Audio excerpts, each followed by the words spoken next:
بسم الله الرحمن الرحيم نحمده ونصلي على رسوله الكريم أما بعد.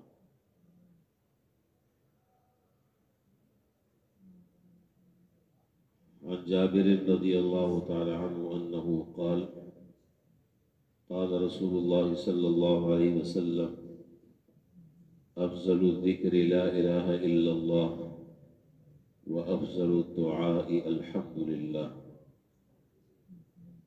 کل یہ بات عرض کی تھی کہ رمضان المبارک میں 4 کام ایسے ہیں جو کثرت سے کرنے چاہیے. ان 4 کاموں میں سے سب سے پہلا کام ہے کلمہ لا الہ الا اللہ کی کثرت، یعنی لا الہ الا اللہ کثرت سے پڑھنا.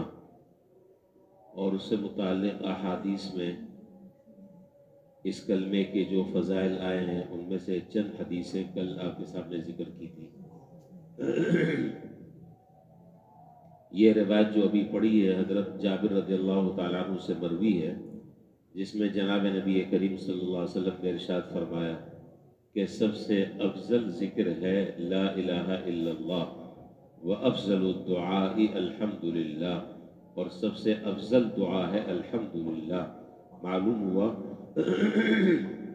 معلوم یہ ہوا کہ ان دونوں چیزوں کو ہمیں اپنے معمول میں شامل کرنا چاہیے.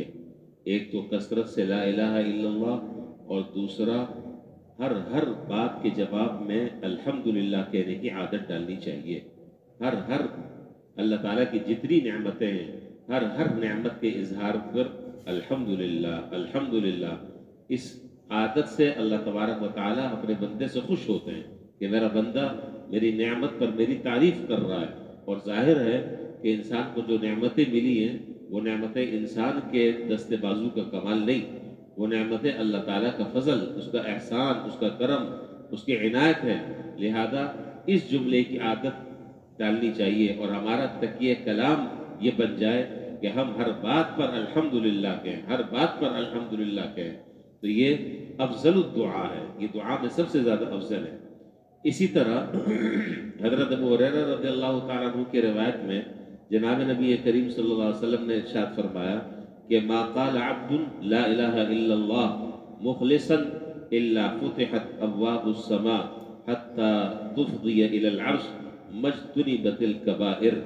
فرمایا کہ جب کوئی بندہ لا الہ الا اللہ کہتا ہے اخلاص کے ساتھ تو آسمان کے سارے دروازے کھل جاتے ہیں، یہاں تک کہ یہ کلمہ عرش تک پہنچتا ہے. بس شرط یہ ہے کہ یہ کہنے والا کبیرہ گناہوں سے بچتا رہے.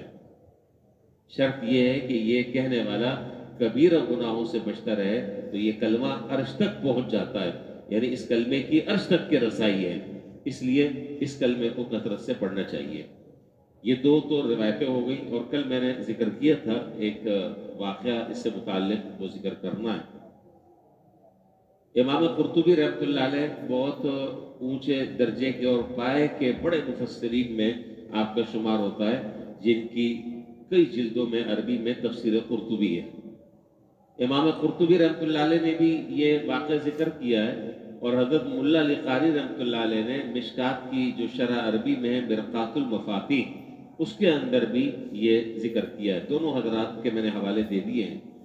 انہوں نے فرمایا کہ ایک شخص تھا، وہ اس شخص نے کہا کہ میں نے یہ سنا ہے کہ جو آدمی 70,000 مرتبہ کلمہ پڑھ لیتا ہے، 70,000 مرتبہ یہ کلمہ پڑھ لیتا ہے تو اللہ تبارک و تعالیٰ اس کی مغفرت فرما دیتے ہیں.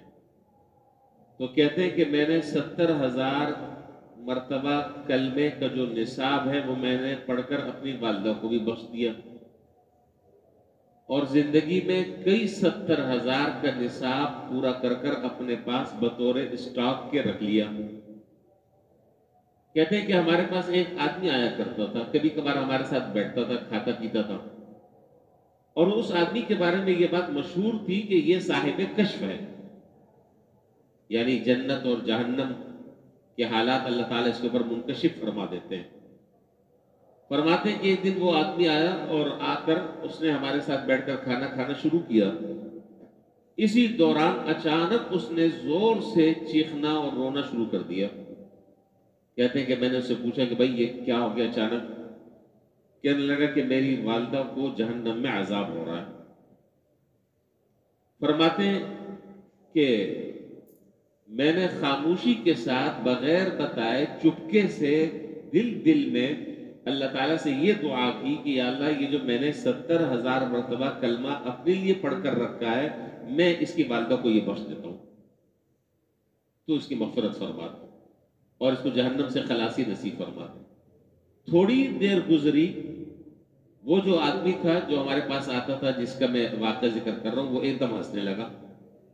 میں نے پوچھا کہ بھائی اب کیا ہوا؟ کہا کہ اللہ تعالیٰ کا جو عذاب تھا وہ عذاب ختم ہو گیا اور میری والدہ اس وقت اب جنت میں ہے. تو امام قرطبی رحمۃ اللہ علیہ یہ واقعہ ذکر کر فرماتے ہیں کہ مجھے اس سے دو باتیں معلوم ہوئی. ایک بات تو یہ معلوم ہوئی کہ یہ جو بات کہی جاتی ہے کہ 70,000 مرتبہ کلمہ اگر پڑھ کر کسی کو بخشا جائے تو اس کی مغفرت ہو جاتی ہے، یہ بات میں نے درست پائی. اور دوسری بات فرمائی کہ یہ جو آدمی تھا اس کی سچائی کا مجھے اندازہ ہو گیا کہ یہ آدمی اس لیے کہ میں نے جو 70,000 مرتبہ کلمہ پڑھا میں نے اس کا کوئی چرچا نہیں کیا، میں نے اس کا کوئی اعلان نہیں کیا، یہاں تک کہ میں نے اس کو بھی نہیں بتایا، بلکہ خاموشی سے میں نے دل میں پڑھ کر میں نے دعا کر لی کہ یا اللہ یہ 70,000 مرتبہ کلمہ جو پڑھا ہے میں اس کی والدہ کو بخش دیتا ہوں.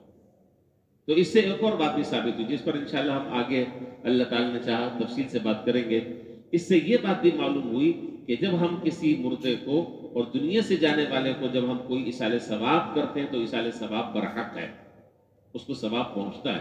اب یہ تفصیلی موضوع ہے، کسی اور وقت انشاءاللہ یہ بات کرنی ہے کہ ایصال ثواب کن کن چیزوں کا کیا جا سکتا ہے، اس میں مراتب کیا ہیں، سب سے پہلے کیا چیز ہے، دوسرے نمبر پر کیا ہے، تیسرے نمبر پر کس چیز کا درجہ ہے وغیرہ وغیرہ. جہاں یہ بات آئے گی وہاں اس کی تفصیل انشاءاللہ میں ذکر کر دوں گا. تو واقعہ تو خیر میں نے آپ کے سامنے ذکر کر دیا.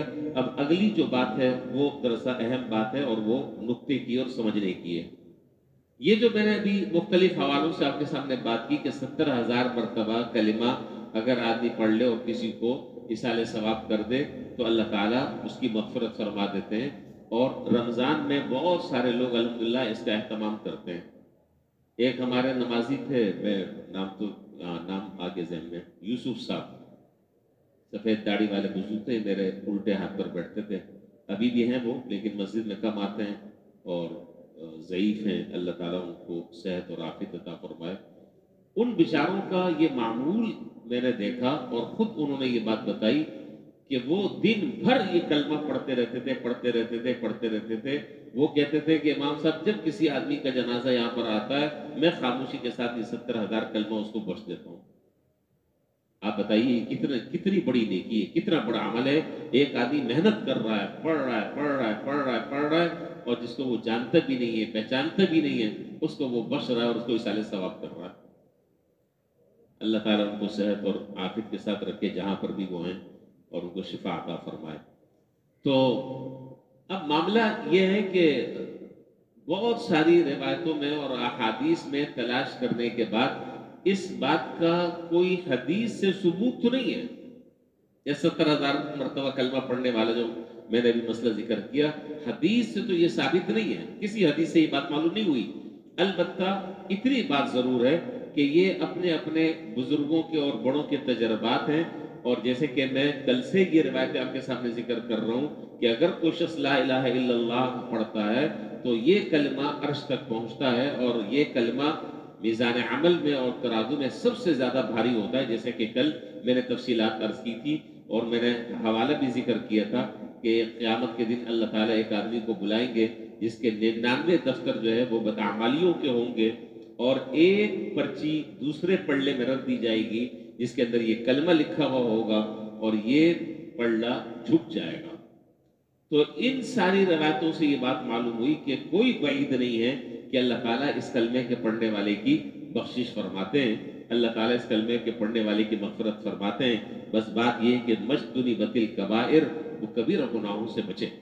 تو اپنے لیے بھی آپ اس کو رکھ سکتے ہیں اور جتنے آپ کے مرحومین دنیا سے چلے گئے یہ رمضان کا موقع بہترین موقع ہے. فضول بات چیت اور فضول گپ شپ کے کو چھوڑ کر اگر اپنے وقت کو قیمتی بنا لیا جائے اور اس کلمے کو پڑھ کر اپنے والدین، اپنے اعزاء، اقارب، ہر ایک کے کسی نہ کسی کا انتقال ہو گیا ہے، اگر رمضان میں ان کو یہ تحفہ ہم اگر اپنی طرف سے پیش کر دیں تو یہ بہت بڑا ہماری طرف سے مرنے والے کے لیے یہ تحفہ ہوگا۔